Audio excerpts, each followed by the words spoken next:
اعوذ باللہ من الشیطان الرجیم بسم اللہ الرحمن الرحیم۔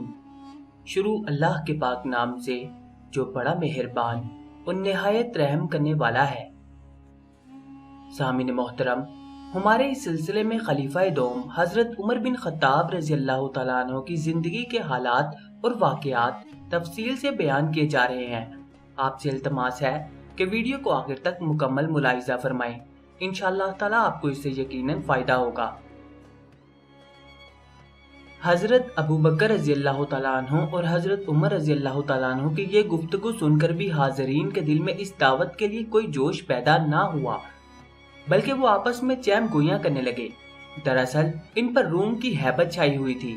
جب ان کی سرگوشیاں ختم ہوئیں تو حضرت ابو بکر رضی اللہ تعالیٰ عنہ نے تیاری کا حکم دیا، لیکن وہ خاموش رہے۔ اب حضرت عمر رضی اللہ تعالیٰ عنہ سے نہ رہا گیا اور وہ چیخ کر بولے، مسلمانوں، آخر تمہیں کیا ہو گیا ہے؟ خلیفہ رسول صلی اللہ علیہ وسلم کو جواب کیوں نہیں دیتے جبکہ وہ تمہیں زندگی بخش جہاد کی طرف بلا رہے ہیں؟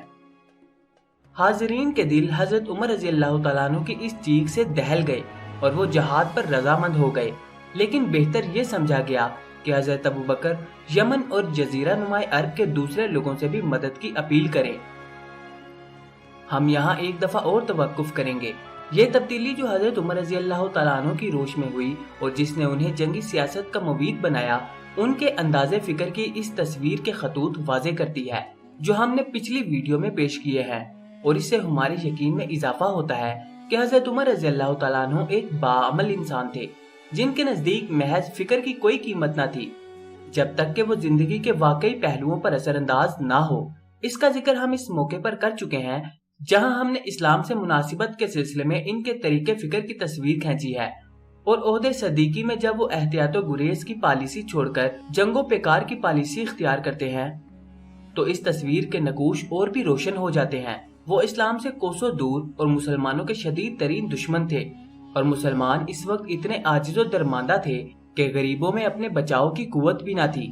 ان کے نزدیک مسلمانوں کا وجود مکہ کے نظام اور اس کی مذہبی منزلت کے لیے ایک خطرہ تھا، لیکن جب انہوں نے یہ دیکھا کہ حلقہ بگوشان اسلام اپنے دین پر ثابت قدم ہے اور اس کی راہ میں ہر تکلیف اور ہر قربانی کو خوش آمدید کہتے ہیں، یہاں تک کہ ان میں سے اکثر ترک وطن بھی کر گئے ہیں، تو یہ حقیقت ان پر اچھی طرح واضح ہو گئی کہ اس دین کا اپنے فدائیوں کے دل پر غیر معمولی اثر ہے، اور انہیں یقین ہو گیا کہ مسلمان کبھی مغلوب نہیں ہو سکتے۔ اب انہوں نے اپنا رخ بدلا اور قرآن کی آیات سن سن کر غور کرنا شروع کیا، یہاں تک کہ اللہ، اس کے رسول اور اس کی وحی پر ایمان لے آئے، اور جب ایمان لے آئے تو اسی قوت اور اسی جوش کے ساتھ مسلمانوں کی حمایت کرنے لگے جس قوت اور جس جوش کے ساتھ پہلے ان کی مخالفت کرتے تھے۔ اسی طرح وہ حضرت ابو بکر رضی اللہ تعالیٰ عنہ کی جنگی سیاست سے دامن کش تھے۔ اسامہ رضی اللہ تعالیٰ عنہ کے لشکر کی روانگی پر ان کا دل خوش نہ تھا، مانعین زکوٰۃ کے خلاف جنگ کرنے پر وہ رضامند نہ تھے، اور جب ارتداد کی جنگوں کے لیے حضرت ابو بکر نے مدینہ میں تیاری کی تو وہ اس سے اس حد تک الگ تھلگ رہے کہ مورخین اس سلسلے میں ان کی کسی رائے کا قریب ذکر ہی نہیں کرتے۔ لیکن حضرت ابو بکر رضی اللہ تعالیٰ عنہ کی یہ جنگی سیاست کامیاب رہی۔ پہلے ارتداد کا فتنہ موت کی نیند سویا، پھر عراق فتح ہوا۔ یہ دیکھ کر حضرت عمر رضی اللہ تعالیٰ عنہ نے اپنا خط فکر بدلا اور پوری قوت کے ساتھ اس سیاست کی تائید کرنے لگے جس طرح قبول اسلام کے بعد ان میں تبدیلی پیدا ہوئی تھی، اور وہ پوری قوت کے ساتھ اسلام کی حمایت کرنے لگے تھے۔ حضرت عمر رضی اللہ تعالیٰ عنہ کی فکر کا یہ نیا موڑ ہی تھا جس کی بنا پر حضرت ابو بکر رضی اللہ تعالیٰ عنہ نے اپنے بعد خلافت کا بار سنبھالنے کے لیے ان کو منتخب فرمایا، اور فتح و نصرت کی جس سیاست کا آغاز خلیفہ اول نے فرمایا تھا وہ ان کے دور میں پوری طرح کامیاب ہوئی۔ آگے چل کر ہم دیکھیں گے کہ حضرت عمر رضی اللہ تعالیٰ عنہ کی شجاعت و بصالت نے کس طرح اس سیاست کو فروغ دیا کہ اس نے ایران اور روم کی دو عظیم الشان سلطنتوں کو پامال کر کے اسلامی سلطنت کی بنیادیں مستحکم کر دی۔ لیکن ان دنوں حضرت عمر رضی اللہ تعالیٰ عنہ کے سیاسی مسلک میں جو انقلاب پیدا ہوا، اس نے ان کی اجتماعی پالیسی پر کوئی اثر نہیں ڈالا۔ اجتماعی حیثیت میں حضرت عمر رضی اللہ تعالیٰ عنہ کا طرز عمل بعض بنیادی امور میں حضرت ابو بکر رضی اللہ تعالیٰ عنہ کے طرز عمل سے مختلف تھا۔ حضرت ابو بکر رضی اللہ تعالیٰ عنہ مسلمانوں میں مساوات کے بشدت خواہش مند تھے۔ وہ عربی اور عجمی میں کوئی فرق روا نہ رکھتے تھے۔ اسلام میں سبقت اور تاخیر کرنے والوں میں کوئی تمیز ان کے نزدیک جائز نہ تھی۔ ان کے عہد میں مدینے کے قریب سونے کی ایک کان برآمد ہوئی اور اس کان سے جو سونا نکلا حضرت ابوبکر رضی اللہ تعالیٰ عنہ نے سب مسلمانوں میں برابر برابر تقسیم کر دیا۔ ان سے جب کہا گیا کہ سابقون علوم سے ان کی حیثیت کے مطابق ترجیحی سلوک کیا جائے تو انہوں نے جواب میں فرمایا وہ اللہ کے لیے اسلام لائے تھے اور ان کا اجر اللہ کے پاس ہے جو انہیں آخرت میں ملے گا، یہ حصہ تو دنیا کا ہے۔ پھر جب انہوں نے شام پر حملے کا ارادہ فرمایا تو اہل مکہ سے بھی مشورت و اعانت چاہی جس طرح اہل مدینہ سے چاہی تھی، لیکن حضرت عمر رضی اللہ تعالیٰ عنہ اپنی پالیسی میں طبقاتی نظام کی طرف مائل تھے۔ وہ سابقون علوم کو عام مسلمانوں اور اہل بیت کو سابقون علوم پر ترجیح دیتے تھے۔ حضرت عمر رضی اللہ تعالیٰ عنہ اپنے اس طبقاتی میلان کو عہد صدیقی میں چھپاتے نہیں تھے۔ جب حضرت ابوبکر رضی اللہ تعالیٰ عنہ نے شام پر حملے کے لیے اہل مدینہ کی طرف اہل مکہ سے بھی مشورت و اعانت چاہی تو حضرت عمر نے ان پر اعتراض کیا، اور اس لیے کیا کہ وہ اسلام میں سبقت کرنے والے مہاجرین و انصار کو مشورہ و اثر میں تمام مسلمانوں پر ترجیحی حق دلوانا چاہتے تھے۔ سہیل بن عمرو نے حضرت عمر کی اس رائے سے اختلاف کرتے ہوئے کہا، کیا ہم اسلام میں تمہارے بھائی اور نسب میں تمہارے اسلاف کی اولاد نہیں ہیں؟ کیا تم محض اس لیے کہ اس نیک مقصد کی راہ میں ہم سے پہلے قدم اٹھا چکے ہو ہمارے رشتوں کو کاٹ رہے ہو اور ہمارے حقوق سلب کر لینا چاہتے ہو؟ حضرت عمر رضی اللہ تعالیٰ عنہ نے اپنے مفہوم کی وضاحت اس جواب میں فرمائی، خدا کی قسم میں نے جو کچھ کہا ہے تمہیں سابقین اسلام کے متعلق نصیحت کرنے کے لیے کہا ہے۔ میں چاہتا ہوں کہ تمہارے اور تم سے برتر مسلمانوں کے درمیان انصاف ہونا چاہیے۔ سابقین اسلام، اصحاب بدر اور اہل بیت کی فضیلت کے سلسلے میں حضرت عمر رضی اللہ تعالیٰ عنہ کی یہ رائے کسی ذاتی غرض پر نہیں، ان کی قناعت پسندی پر مبنی تھی۔ چنانچہ عہد صدیقی اور خود اپنے زمانے خلافت میں وہ ان تمام حضرات سے معاملت اور ان کے درمیان انصاف کرنے میں ہر اثر اور ہر غرض سے پاک تھے، اس لیے کہ معدلت کشی ان کی فطرت تھی، اور اس لیے کہ ان کے ذہن میں انصاف کا مفہوم اور ان کی بصیرت میں عدل کی تصویر مجسم ہو گئی تھی۔ عہد صدیقی میں وہ 2 سال تک منصب قضا پر فائز رہے، لیکن اس دوران میں ایک مقدمہ بھی ان کی عدالت میں نہیں آیا۔ بلا شبہ اس کا بڑا سبب یہ تھا کہ مسلمان اس وقت ارتداد کی جنگوں اور عراق و شام کی فتوحات میں مصروف تھے، لیکن اس حقیقت سے بھی انکار نہیں کیا جا سکتا کہ حضرت عمر رضی اللہ تعالیٰ عنہ کے انصاف کی شہرت نے بھی کافی حد تک مقدمہ بازی کے رجحان کا خاتمہ کر دیا تھا۔ جو چیزیں لوگوں کو عدالت میں جانے پر عموماً اکساتی ہیں، ان میں سر فہرست کسی غیر مستحق کی یہ امید ہوتی ہے کہ وہ جج کو چکمہ دے کر یا سعی و سفارش کے ذریعے سے اس کی ہمدردیاں حاصل کر کے اپنا الو سیدھا کر لے گا۔ لیکن حضرت عمر رضی اللہ تعالیٰ عنہ کے متعلق ایک لمحے کے لیے بھی یہ تصور نہیں کیا جا سکتا تھا کہ وہ حق کے مقابلے میں کسی کی بے جا طرفداری کر سکتے ہیں یا مقدمات کا فیصلہ کرتے وقت ان پہلوؤں کو چھوڑ سکتے ہیں جن سے حق کی رہنمائی ہوتی ہے، اور جو حق کے چہرے سے نقاب اٹھاتے ہیں۔ پھر تعجب کیوں اگر کوئی غیر حق کی تلاش میں ان کے پاس جانے سے کترائے، اور حیرت کس لیے اگر ظالم ان کی سطوت سے خائف ہو کر اپنی سرکشی سے باز آ جائے اور حقدار کا حق اسے واپس کر دے۔ عدل و انصاف کا یہ جذبہ حضرت عمر رضی اللہ تعالیٰ عنہ کی فطرت میں اول ہی سے تھا، جو وقت کے ساتھ ترقی کرتے کرتے حد کمال کو پہنچ گیا۔ ان کے دل اور ان کی عقل نے انہیں زندگی کے مادی خواہشات سے بلند کر دیا تھا، اور ان خواہشات کا ان پر کوئی اثر باقی نہ رہا تھا۔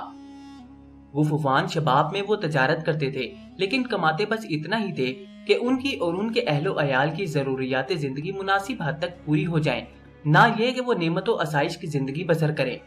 اپنی تجارت کے سلسلے میں وہ عراق، شام اور یمن جایا کرتے تھے، لیکن اپنی تجارت کو فروغ دے کر مالداروں کی صف میں شامل ہونے سے کہیں زیادہ انہیں اس بات کی خواہش تھی کہ ان ممالک کے عمراء و حکماء سے مل کر ان سے گفتگو کر کے اپنے علم میں اضافہ کریں۔ پھر جب وہ مسلمان ہوئے تو اسلام آہستہ آہستہ انہیں طہارت و پاکیزگی کی طرف لے گیا۔ اپنے مقصود کو پہنچنے کے لیے انہوں نے تکشف کو وسیلہ بنایا اور دنیاوی ثروت سے بے نیاز ہو گئے۔ وہ نہ کسی دولت مند کے محتاج تھے، وہ نہ کسی صاحب و ثروت سے کوئی امید یا غرض وابستہ رکھتے تھے۔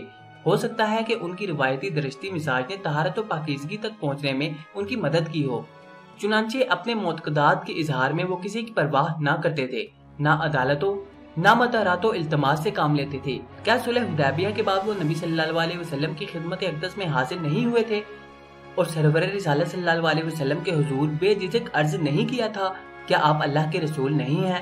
کیا ہم مسلمان نہیں ہیں؟ کیا وہ مشرک نہیں ہیں؟ تو پھر ہم اپنے دین میں کمزوری کو دخل کیوں دے رہے ہیں؟ حضرت عمر رضی اللہ تعالیٰ عنہ کی یہ جرأت استغنا کے اس نمائشی پندار کی پیدا کردہ نہ تھی جو ضرورت کے وقت خوشامد اور چاپلوسی کا روپ دھار لیتا ہے۔ خوشامد اور چاپلوسی ان لوگوں کا کام ہے جنہیں دنیا اپنے جال میں پھنسا کر ذلیل کر دیتی ہے، لیکن جو شخص دنیا کو پائے حقارت سے ٹکراتا ہے وہ خوشامد اور چاپلوسی سے بدرجہ اولا مستغنا ہوتا ہے۔ یہ صفت ان صالحین کی ہے جن کی روحیں عظیم اور جن کے دل آئینے کی طرح شفاف ہوتے ہیں، اور حضرت عمر رضی اللہ تعالیٰ عنہ ان صالحین کی صف اول میں تھے۔ حضرت عمر رضی اللہ تعالیٰ عنہ کی ان خوبیوں نے جو ان کی ذات میں جمع ہو گئی تھی انہیں اپنی اور اپنے عیال و اقارب کی بھلائی پر عام بھلائی کو ترجیح دینے کی طرف مائل کیا، اور ان کی اس فکر نے جس کی بنا پر وہ عراق و شام کی فتوحات کے سلسلے میں حضرت ابو بکر رضی اللہ تعالیٰ عنہ کی سیاست پر ایمان لے آئے تھے، حضرت ابو بکر کو اس فیصلے پر پہنچایا کہ مسلمانوں کی سیاسی رہنمائی کے لیے حضرت عمر رضی اللہ تعالیٰ عنہ سے بہتر ان کا نائب اور کوئی نہیں ہو سکتا۔ لیکن حضرت عمر رضی اللہ تعالیٰ عنہ کے مزاج میں شدت و غلظت تھی، جس کی وجہ سے اکثر اہل الرائے ان کی دوستی سے گھبراتے تھے، اور اہل الرائے ہی ملکی سیاست میں خلیفہ کے دست و بازو ہوتے ہیں۔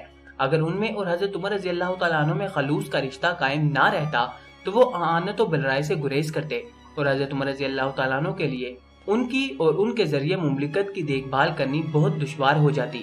کیا حضرت ابو بکر کے لیے مناسب نہ تھا کہ وہ حضرت عمر رضی اللہ تعالیٰ عنہ کی صفات اور حسن و سیاست کا موازنہ ان کی فطری درستی سے کرتے جو ان کا کام بگاڑ سکتی تھی، اور اس حد تک بگاڑ سکتی تھی کہ ان کی باقی تمام خوبیاں بھی اس کی تلافی نہ کر سکتی۔ حضرت ابو بکر رضی اللہ تعالیٰ عنہ نے اس مسئلے پر اس وقت غور فرمایا جب محسوس کیا کہ ان کی بیماری موت کی سرحدوں کے قریب آ گئی ہے۔ کیا وہ مسلمانوں کو ان کی مرضی پر چھوڑ دیتے اور اس باب میں انہیں کسی قسم کا مشورہ نہ دیتے؟ رسول اللہ صلی اللہ علیہ وسلم کی سنت پر عمل کرتے ہوئے کسی کو اپنا نائب مقرر نہ کرتے؟ یہ سب سے سہل اور آسان طریقہ تھا، لیکن ثقیفہ بنی سعدہ اور اس میں انصار کے طرز عمل کا نقشہ حضرت ابوبکر صدیق رضی اللہ تعالیٰ عنہ کی آنکھوں میں پھر گیا۔ انہوں نے سوچا کہ اگر اللہ تبارک تعالیٰ مسلمانوں کو ان کی بیعت پر متفق نہ کر دیتا تو نہ جانے کیا کچھ پیش آ جاتا، اور اگر اب بھی ان کی وفات کے وقت مسلمانوں میں کوئی ایسا اختلاف پیدا ہو جاتا ہے تو اس کے نتائج بڑے دوررس اور نہایت خطرناک ہوں گے۔ اب بات صرف مہاجرین اور انصار ہی کے دائرے میں نہیں رہ گئی، بلکہ ان سے گزر کر عراق و شام کے مجاہدین میں پہنچے گی جو ایران اور روم کی طاقتوں سے ٹکر لے رہے ہیں۔ اگر آپ کی وفات کے بعد مسلمان آپس میں الجھ گئے تو یہ اختلاف ایک فتنہ بن کر تمام جزیرہ نما عرب میں پھوٹ پڑے گا، جو سارا بنا بنایا کام بگاڑ دے گا اور فتح و توسیع کی اس سیاست کو موت کے گھاٹ اتار دے گا جو ابھی گھٹنوں کے بل چل رہی ہے۔ لیکن اگر وہ کسی کو خلیفہ نامزد کریں اور جسے نامزد کریں مسلمانوں کا اس پر اجتماع بھی ہو جائے تو یہ خطرہ آسانی سے ٹل سکتا ہے۔ رسول اللہ صلی اللہ علیہ وسلم نے اگر کسی کو اپنا خلیفہ نہیں بنایا تو اس کی وجہ یہ تھی کہ لوگ خلیفہ بنائے جانے والے کے متعلق کہیں یہ نہ سمجھ بیٹھیں کہ اس کی خلافت وحی ربانی کی عطا کرتا ہے اور وہ خلیفۃ اللہ بنا دیا جائے۔ لیکن اگر حضرت ابوبکر رضی اللہ تعالیٰ عنہ کسی کو اپنا خلیفہ منتخب کرتے ہیں تو اس اندیشے کے پیدا ہونے کا کوئی امکان نہیں، اسے مسلمان بھی اختلاف کا شکار ہونے سے بچ جائیں گے اور اسلامی مملکت کی توسیع کا پروگرام بھی کامیابی کے ساتھ جاری رہے گا۔ پھر یہی ٹھیک ہے، عمر رضی اللہ تعالیٰ عنہ کو خلیفہ اور مسلمانوں کا ان کی خلافت پر اجماع ہونا ہی چاہیے۔ اگر وہ لوگوں کو عمر رضی اللہ تعالیٰ عنہ کی خلافت پر متفق کر سکیں تو یہ اللہ کی طرف سے اس کے دین کی نصرت و کامیابی کی توفیق ہوگی۔ چنانچہ صبح ہوتے ہی حضرت ابوبکر رضی اللہ تعالیٰ عنہ نے حضرت عبد الرحمن بن عوف کو بلایا اور حضرت عمر رضی اللہ تعالیٰ عنہ کے متعلق ان سے پوچھا۔ انہوں نے جواب میں کہا، واللہ ان کے متعلق آپ کی جو رائے ہے وہ اس سے بہتر ہے، لیکن مزاج میں سختی ہے۔ حضرت ابوبکر رضی اللہ تعالیٰ عنہ نے فرمایا، یہ سختی اس کے لیے ہے کہ وہ مجھے نرم پاتے ہیں، لیکن جب ذمہ داری ان پر آ پڑے گی تو وہ اپنی بہت سی باتیں چھوڑ دیں گے۔ اور اے ابو محمد، میں نے بہت قریب سے ان کا مطالعہ کیا ہے اور دیکھا ہے کہ جب میں غصے میں ہوتا ہوں تو وہ غصہ فرد کرنے کی کوشش کرتے، نرمی دیکھتے تو سختی کا مشورہ دیتے۔ حضرت عبد الرحمن بن عوف کے چلے جانے کے بعد حضرت ابوبکر نے حضرت عثمان بن عفان کو بلایا اور حضرت عمر رضی اللہ تعالیٰ عنہ کے بارے میں ان کی رائے معلوم کی۔ حضرت عثمان رضی اللہ تعالیٰ عنہ نے فرمایا، خدا بہتر جانتا ہے، جہاں تک میرا تعلق ہے میں نے ان کا باطن ان کے ظاہر سے بہتر پایا ہے اور ہم میں ان جیسا کوئی نہیں۔ حضرت عثمان رضی اللہ تعالیٰ عنہ کے تشریف لے جانے کے بعد حضرت ابوبکر نے سعید بن زید، اسید بن حذیر اور دوسرے مہاجرین و انصار سے مشورہ کیا کہ وہ حضرت عمر کی خلافت پر مسلمانوں کو متفق کرنا چاہتے تھے۔ بعض صحابہ نے جب ان مشوروں کی خبر سنی تو انہیں اندیشہ ہوا کہ اگر حضرت عمر رضی اللہ تعالیٰ عنہ کو خلیفہ بنا دیا گیا تو ان کی سختی و درستی مسلمانوں میں انتشار و افتراق پیدا کر دے گی۔ چنانچہ بالاتفاق یہ فیصلہ کیا گیا کہ حضرت ابوبکر رضی اللہ تعالیٰ عنہ سے مل کر انہیں اس ارادے سے باز رکھا جائے۔ اس نے باریابی کے بعد یہ بزرگ حضرت ابوبکر رضی اللہ تعالیٰ عنہ کی خدمت میں حاضر ہوئے۔ حضرت طلحہ بن عبید اللہ نے کہا، آپ اللہ کو کیا جواب دیں گے جب وہ آپ سے رعیت کی بابت سوال کریں گے؟ آپ عمر رضی اللہ تعالیٰ عنہ کو ولی عہد مقرر کر رہے ہیں حالانکہ آپ دیکھتے تھے کہ وہ لوگوں سے آپ کے سامنے کیسا برتاؤ کرتے ہیں۔ اس وقت کیا ہوگا جب آپ بھی اپنے رب کے پاس چلے جائیں گے اور لوگوں کا براہ راست ان سے واسطہ پڑے گا۔ یہ سن کر حضرت ابوبکر رضی اللہ تعالیٰ عنہ غصے سے کانپ اٹھے اور اپنے کسی عزیز سے چیخ کر کہا، مجھے بٹھاؤ۔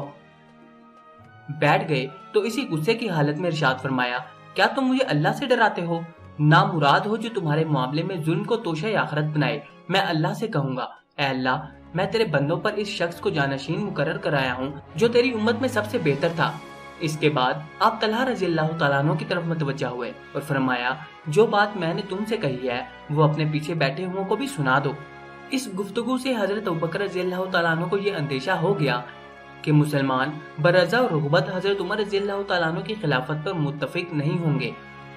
چنانچہ آپ نے ساری رات آنکھوں میں کاٹ دی۔ جب صبح ہوئی تو حضرت عبد الرحمن بن عوف حاضر ہوئے۔ علیق سلیق کے بعد حضرت ابوبکر صدیق رضی اللہ تعالیٰ عنہ نے ان سے ایسے لہجے میں گفتگو کی جیسے کل کے واقعے نے انہیں بے حد دکھ دیا، اور فرمایا، میں نے اپنی دانست میں تمہارا کام تم میں سب سے بہتر شخص کو سونپنا چاہا، لیکن تم سب اس پر ناک منہ چڑھا رہے ہو اور چاہتے ہو کہ یہ ذمہ داری کسی اور کے سپرد کر دی جائے۔ حضرت عبد الرحمن نے جواب دیا، اللہ آپ پر رحم کرے، آپ اپنے دل کا بوجھ ہلکا کیجئے ورنہ آپ کی بیماری میں اضافہ ہوگا۔ لوگ اس معاملے میں دو فریق ہو گئے ہیں، ایک فریق وہ ہے جس کی رائے آپ کی رائے سے اتفاق رکھتی ہے اور وہ آپ کے ساتھ ہے، اور دوسرا وہ جو آپ کی رائے کے خلاف ہے اور وہ آپ کا مشیر ہے، جیسا کہ آپ چاہتے ہیں، آپ کا دوست ہے۔ ہمیں یقین ہے کہ آپ کا ارادہ نیک ہے اور امت کی صلاح و فلاح اور اصلاح و ہدایت کے سوا اس سے آپ کا اور کوئی مقصود نہیں۔ حضرت ابوبکر رضی اللہ تعالیٰ عنہ نے صرف اہل الرائے مسلمانوں سے مشورہ کر لینا ہی کافی نہ سمجھا، بالخصوص جب یہ دیکھا کہ کچھ لوگ ان کی رائے سے اختلاف بھی رکھتے ہیں۔ چنانچہ بالا خانے پر تشریف لے گئے۔ نیچے مسجد میں آدمی جمع تھے، ان کو مخاطب کر کے فرمایا، کیا تم اس شخص کو پسند کرو گے جس کو میں ولی عہد مقرر کروں؟ خدا کی قسم، میں نے غور و فکر کا کوئی دقیقہ فروگزاشت نہیں کیا اور اپنے کسی قرابت دار کو یہ منصب نہیں دیا۔ میں عمر بن خطاب کو اپنا جانشین مقرر کرتا ہوں، میرا کہنا سنو اور مانو۔ لوگوں نے کہا، ہم نے سنا اور مانا۔ اس کے بعد حضرت ابوبکر نے اپنے ہاتھ آسمان کی طرف اٹھائے اور کہا، اے اللہ، میں نے یہ انتخاب صرف مسلمانوں کی بہتری کے لیے کیا ہے اور اس اندیشے سے کہ ان میں فساد نہ ہو۔ میں نے وہ عمل کیا ہے جس کو تو بہتر جانتا ہے۔ میں نے خوب غور و فکر کے بعد رائے قائم کی ہے، بہترین اور قوی ترین شخص کو ولی عہد کیا ہے جو سب سے زیادہ مسلمانوں کی راست روی کا خواہش مند ہے۔ لوگوں نے جب یہ دعا سنی تو ان کی بیشتر تعداد حضرت ابوبکر کے اس اقدام سے بالکل مطمئن ہو گئی۔ اب حضرت ابوبکر رضی اللہ تعالیٰ عنہ نے حضرت عمر رضی اللہ تعالیٰ عنہ کو بلایا اور وصیت فرمائی کہ بغیر سہل انگاری اور تاخیر کے عراق اور شام کی جنگ جاری رکھی جائے۔ اس کے بعد انہیں وہ فرائض یاد دلائے جو تلاش حق کے سلسلے میں خلیفۃ المسلمین پر عائد ہوتے ہیں۔ پھر فرمایا کہ اللہ نے آیت رحمت کے ساتھ ہی آیت غضب کا ذکر فرمایا ہے تاکہ بندہ اپنی اللہ سے رغبت بھی رکھے اور اس سے خوف بھی کھائے اور غیر حق کے لیے اس کا شکر ادا نہ کرے۔ اگر اس نے ایسا کیا تو غائب چیزوں میں موت سے زیادہ اسے کوئی چیز محبوب نہ ہوگی۔ اس کے بعد اللہ اس کا حساب لے گا اور حق اور اس کی اتباع کا اسے نیک اجر دے گا۔ جب حضرت ابوبکر رضی اللہ تعالیٰ عنہ وصیت فرما چکے تو حضرت عمر رضی اللہ تعالیٰ عنہ باہر آئے۔ وہ اس وقت اس ذمہ داری کے متعلق سوچ رہے تھے جو ان کے شانوں پر ڈال دی گئی تھی اور آرزو کر رہے تھے کہ کاش حضرت ابوبکر صدیق صحت یاب ہو کر اس نازک ترین صورتحال کا مقابلہ کر سکیں۔ لیکن جب بوجھ اٹھانے کا وقت آیا تو انہوں نے بغیر کسی ہچکچاہٹ کے اسے اٹھا لیا۔ بے شک وہ بڑی ذمہ داری اور غیر معمولی مشقتوں کا بوجھ تھا، لیکن کون تھا جو حضرت عمر رضی اللہ تعالیٰ عنہ بن خطاب کی طرح اس بوجھ کو اٹھا سکے اور اس سے عہدہ برآ ہو سکے؟ حضرت عمر رضی اللہ تعالیٰ عنہ نے پورے عزم اور پوری قوت سے یہ بوجھ اٹھایا اور دنیا کو اس وقت خیر بات کہا جب اسلامی فتوحات ایران، شام اور مصر کو اپنی وسیع آغوش میں لے چکی تھی، جب اسلامی سلطنت فولادی بنیادوں اور آہنی ستونوں پر استوار ہو چکی تھی۔ سامعین محترم، اگلی قسط میں عہد فاروقی کا آغاز کیا جائے گا۔ خلیفہ دوم حضرت عمر بن خطاب رضی اللہ تعالیٰ عنہ کی زندگی کے مزید احوال جاننے کے لیے آپ سے التماس ہے کہ ہمارے چینل کو سبسکرائب کر کے ساتھ موجود بیل آئیکن کو لازمی دبا دیں۔ اب آپ سے ملاقات ہوگی انشاءاللہ تعالیٰ اگلی نئی ویڈیو میں، تب تک کے لیے اپنا خیال رکھیں۔ اللہ حافظ۔